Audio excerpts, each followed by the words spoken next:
কি ভুল বলবো? এই আপনাদের পাশে হাওড়া জেলায় একটা এমএলএ আছে, নাম নির্মল মাঝি। ও বলছে মমতা নাকি আমাদের আল্লাহ। তোদের মুখ দিয়ে হাসি বেরোচ্ছে, বিহায়া নির্লজ্জা।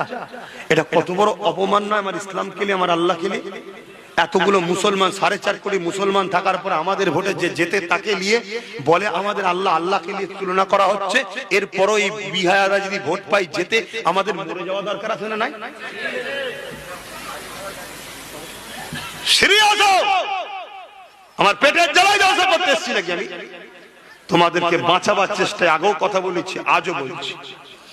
কথা বুঝে আসছে না নাই? সেই জায়গায় তোমার ওয়াকাফের হয়ে যে লড়ে তার সাথ দিয়া তোমাদের ইমানের দায়িত্ব আছে না নাই?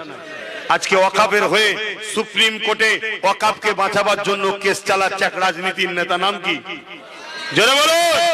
তাহলে তার সাথ দেওয়া দরকার আছে না নাই? তার হাত যদি আরো শক্তি হয়, তার যদি আরো গোটা 30-40 লোক বাড়ে, আমাদের হয়ে লড়াই বেশি করবে না করবে না? তাহলে আমার কথা শুনে কারা তার সাথ দিতে রাজি আছে একটু হাত তুলে দেখাও। কথা ঠিক থাকবে তো? হাত নামাও। এরপরও তোমাদেরকে বলে গেলাম, যদি বিক্রি হও মনে রেখে দিও 500 দেবে, 1000 তুলে নেবে, ব্যাস কথা শেষ। কি রে তোদের অসুবিধা হচ্ছে? আর কোথা চালাবো, সময় হয়ে গেছে। যাক, নামাজ